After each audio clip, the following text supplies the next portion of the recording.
Reflect back from the evening, Friday night, just all the men and women and our troops, and really appreciate them coming out and supporting. It was a great event, obviously with the big flag and the stickers on the helmet, and just really, really proud of that evening. And I think we represented really well in your university, and appreciate all the support coming out. It was really a great evening from that point. But moving forward, like you talked about, really it's just going to be a week to kind of re-engage and recalibrate and refocus and get back on track and some things we were talking about from the previous week.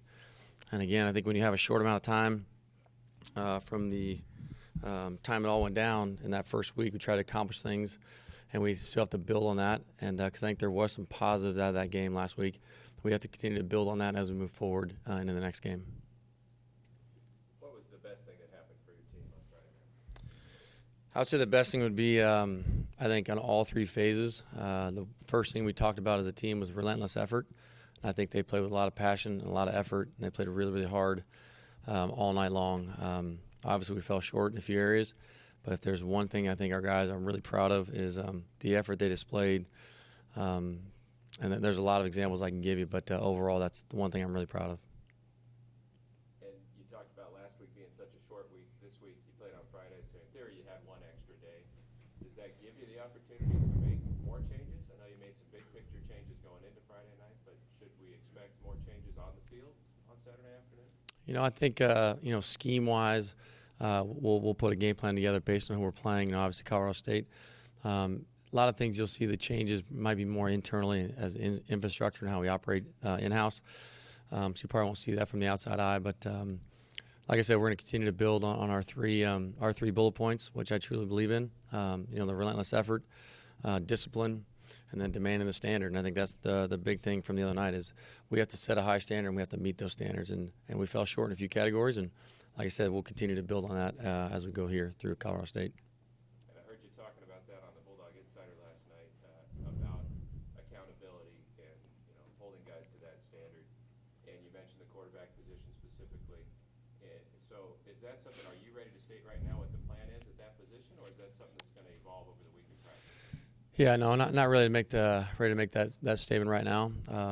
Like I said, you look at the film and you really evaluate it, and you look at some things that Chasen's doing well and maybe not so well. We have to kind of iron out things he's not doing well, and obviously we got to get the other guys ready to play as well. But we're not really ready to stand on the table today right now and say who's going to play or who's going to start or what the situation is going to be. We still got to evaluate that, and quite honestly, I need to look more at Colorado State and kind of see what they do and what's the best game plan for us to win, whether it's Chasen or it's Zach or whoever it may be at the quarterback position. And I heard you there say other guys. We've been under the impression that Davis and Rossi would redshirt this year. Is there a possibility one of them could play in this game? No, I don't think so. I mean, we're going to keep it to those two guys, but one of them definitely is chomping at the bit and wants to. I'm not gonna say he's not, and I love that about him. I love his spirit about him. He's very competitive.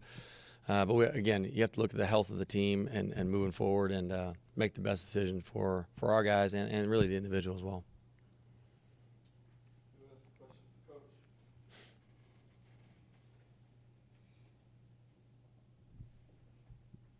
Eric, for those who haven't been to practice a lot and haven't seen much of Zach Klein, what is it that he brings to the table that you've seen? And let's leave it at that first.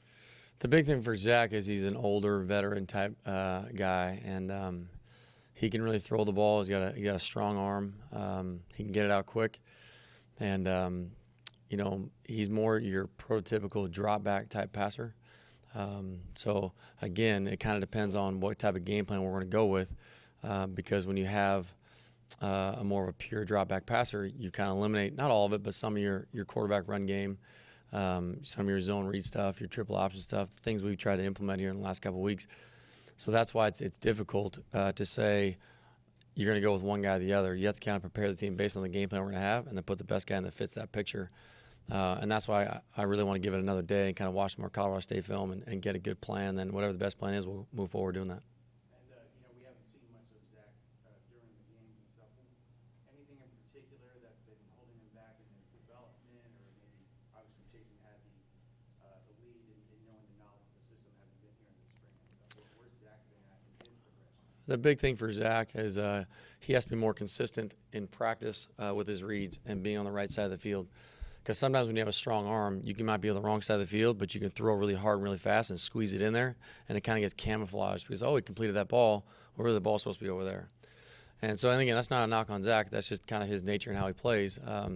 He's a little Brett Favre-ish to some example. I mean, he'll get out there and scramble around and he'll rip off a 30-yard throw. You're like, well, how'd that happen? So he has the ability to do that. We just have to hone him down and get him on the correct side of the field on a more consistent basis. And then really, managing the game. The one game he got in, he did a pretty good job, moved the ball down the field, and then obviously had the critical mistake.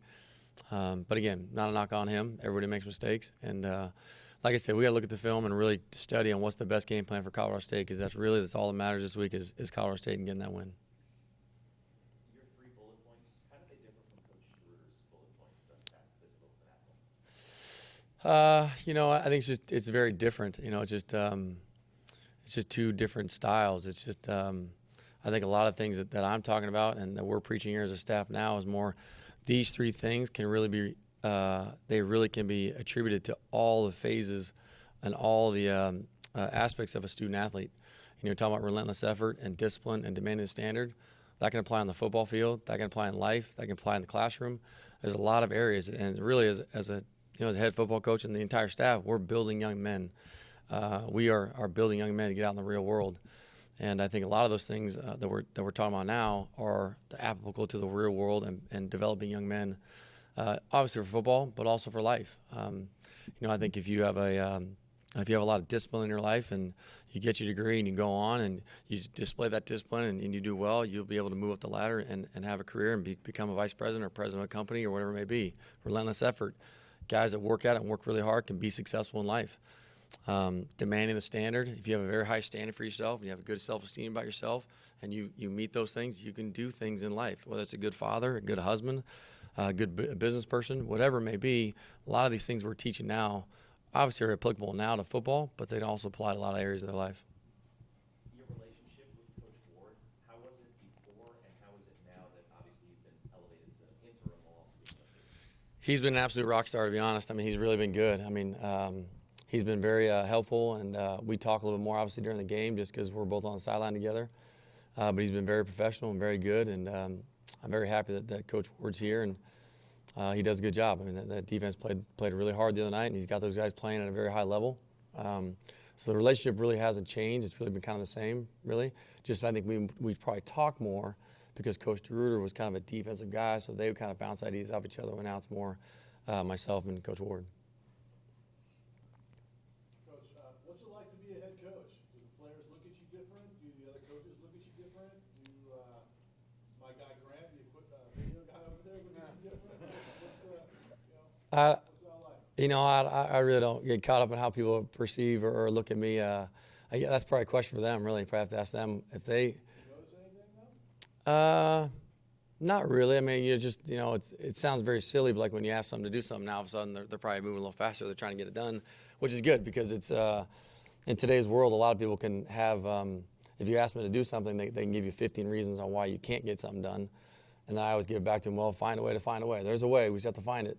So just don't give them that leeway of not being able to get things done. So, and there's been a few instances where that's happened, and we just find a way. And so I think that's the biggest thing. And I think if you give the people around you, your support staff, obviously the full-time staff and your players, you don't give them that leeway to find a way out, and you expect it out of them, kind of demand the standard, is that same theme again, then they'll find a way to get done. And there's been a few things that we've changed this week, and they found a way. So I don't know if they look at me different, but I think they're kind of believing in the vision and the direction we're going. And I think we had a lot of resolve after this last game from our players, the look in their eye after the game, even the look in their eye in the meeting yesterday. Even though we didn't come up on top, there's still a really good look in their eye. I think they're still into it, which is good. And during your career, has there ever been something where you told yourself, if I ever became a head coach, I would do this? And have you had the opportunity to do that? Sure. Wondering what that might be. And Sure. had a chance to actually act on those things, or if the circumstances that you Yeah. over maybe didn't allow for that. Yeah, I think, and like I talked about before, you kind of prepare for this moment. I've really been kind of, you kind of tuck notes aside and you kind of put your kind of, your portfolio together on kind of what you want your program to look at when you become a head coach. So over the years, especially the last 5 or 7 years, studying a lot of good coaches, you kind of put things in place and you kind of have a portfolio of what you want. So when this opportunity came up, I pulled that thing open. I started just going through the list. Okay, well, I can implement this here. I can put this here. And so that's why a lot of things, infrastructure on the inside that you can't see from the outside, I think it's more just internally how we're running things. And there's a few things outside on the practice field as well. But, yeah, I mean, anything I can. And, again, because the time – what's that?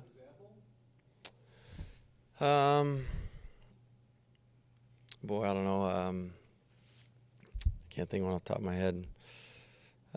Just, I don't know, there's just a bunch of things, I don't know, I can't think off the top of my head. But anyway,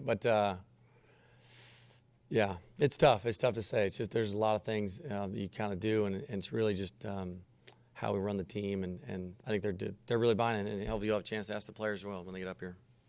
You know, I mean, today when you're walking up here, I stopped back there and looked at your notes. I mean, are you a note taker, and were those notes pertaining to this press conference or something else this week?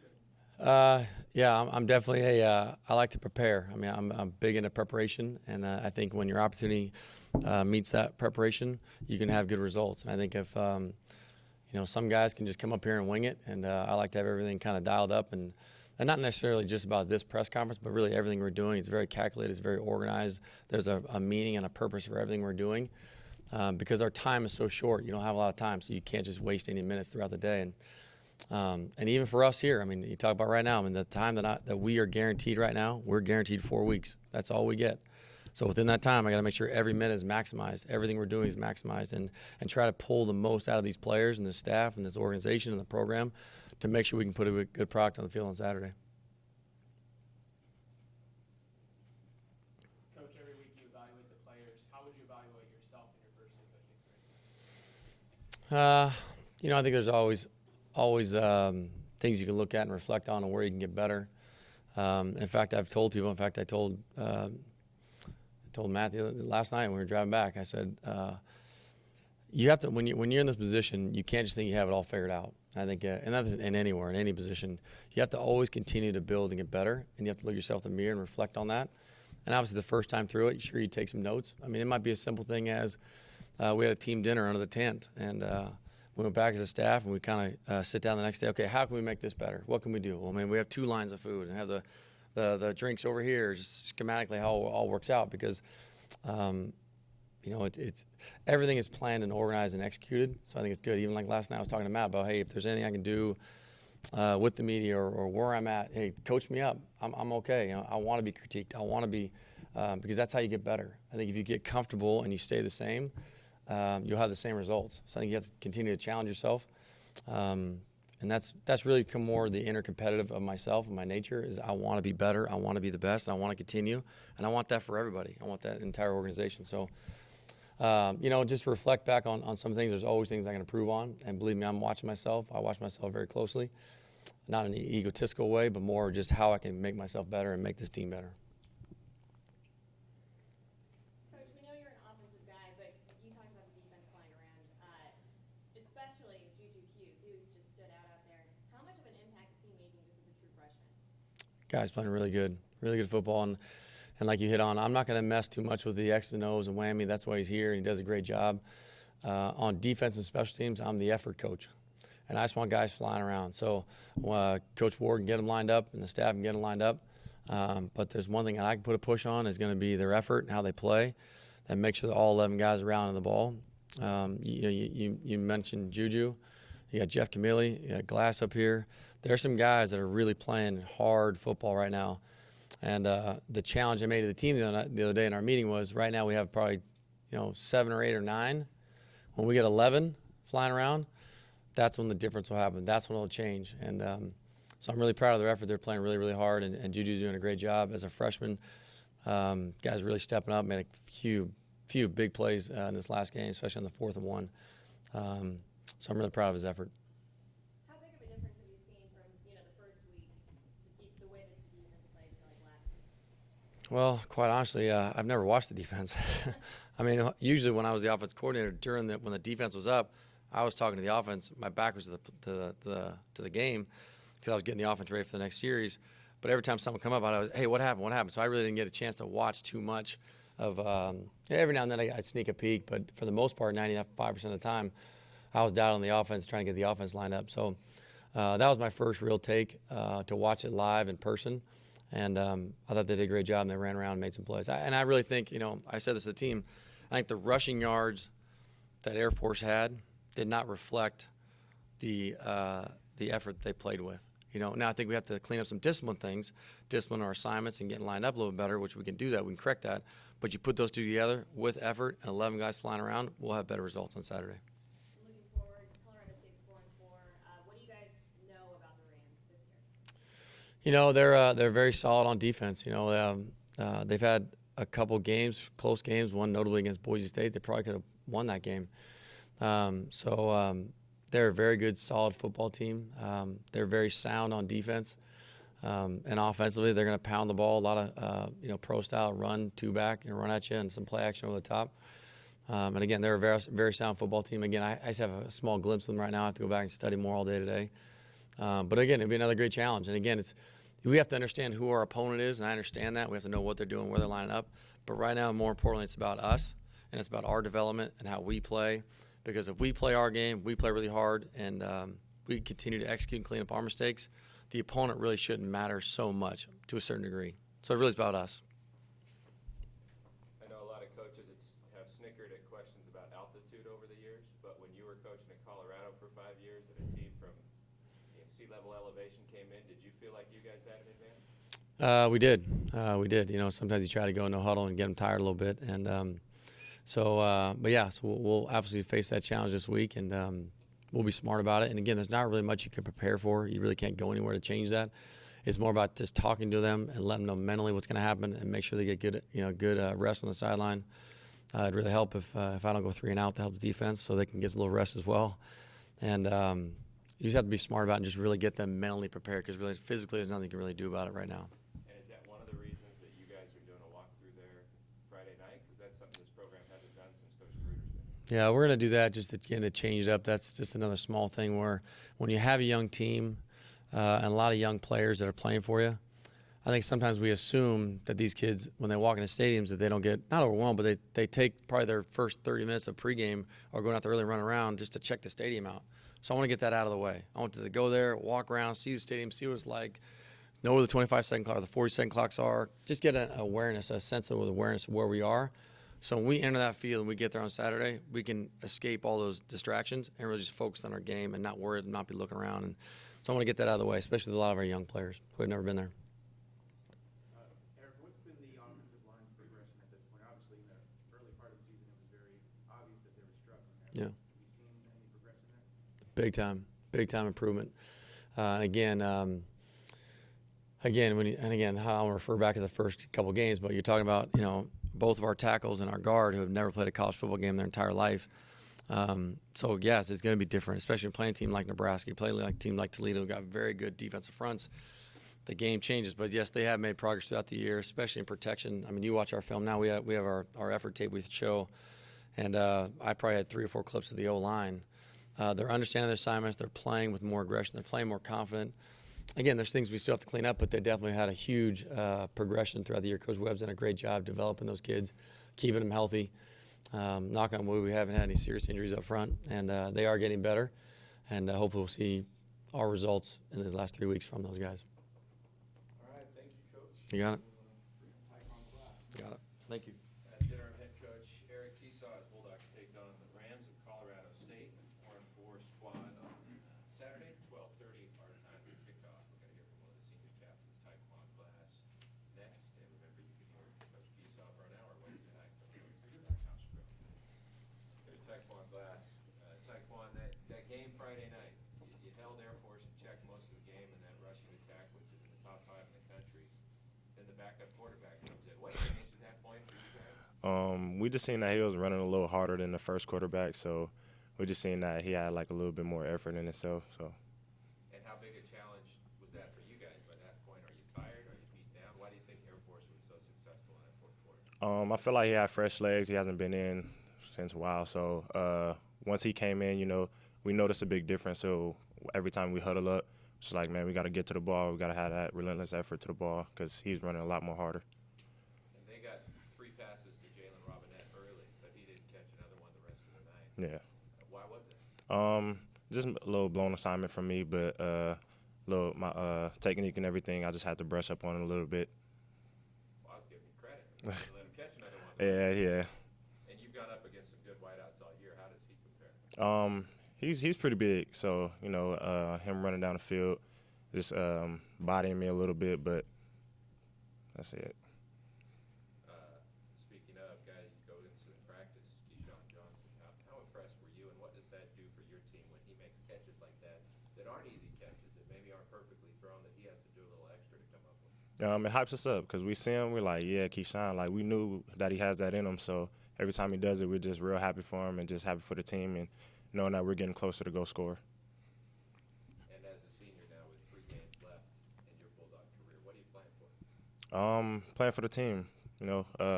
I'm giving them my all, letting them know that I'm all in. I got 3 more. I don't know if anything else is guaranteed, but I just know that I'm playing for my team and playing for the Valley. Coach Kiesau was asked about changes. What changes have you noticed since he took over that interim spot? I noticed that everybody's like he puts the all-in signs everywhere, so I noticed that everybody's all in. Everybody's just giving the most effort that we can give. Gave us those 3 bullet points that he was talking about, so I feel like everybody's just in for everything and giving them our all. Anybody have a question for Taekwon? 2 questions, Taekwon. Who's the best receiver you faced this season? And then how does Keyshawn, who you go against in practice, how does he compare to those guys? The guy from Nebraska, Stanley Morgan, he was pretty good, and give it to Robinette.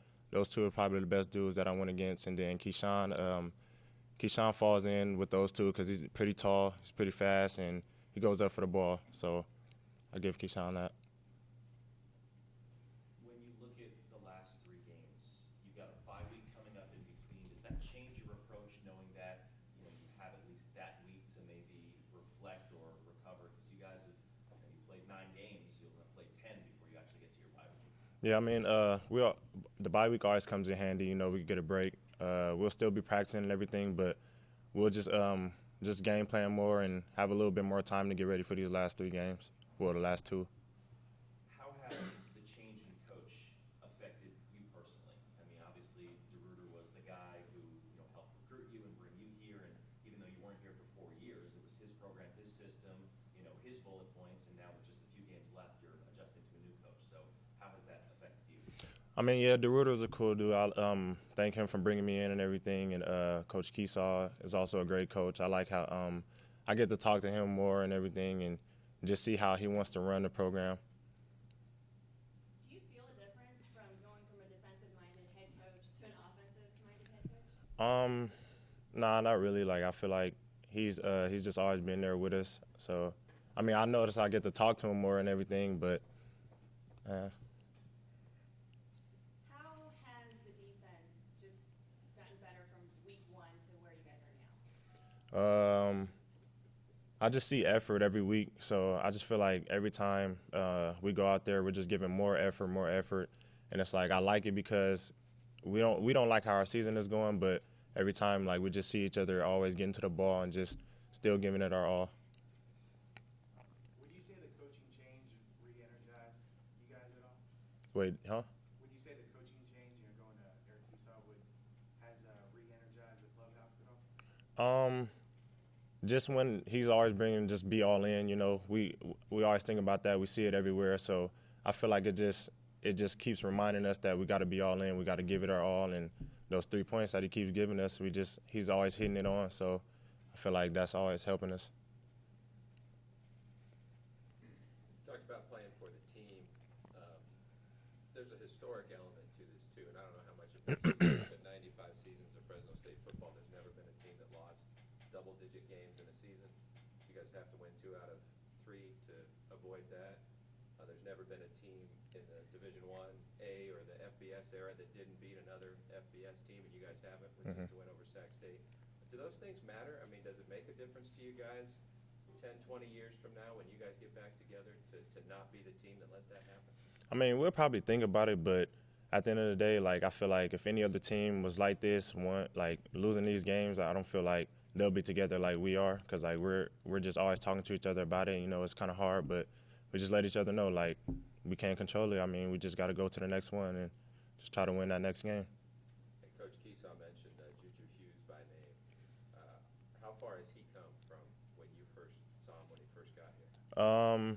I mean, Juju came in like we knew that he was a good player and everything. So like once he came in, you know, he brought energy to us, and we just like the way he played. And we see that like he's a freshman, but he's still just playing hard out there. So I like what he's doing. Does that help you hold to that standard that Coach Kiesau's talking about when you see a young guy like that playing so hard, playing so well? Yeah, because you know he's young, but he plays big. So every time we see him make a play, we're like, man, like we can't wait to see him his senior year. He's gonna be great.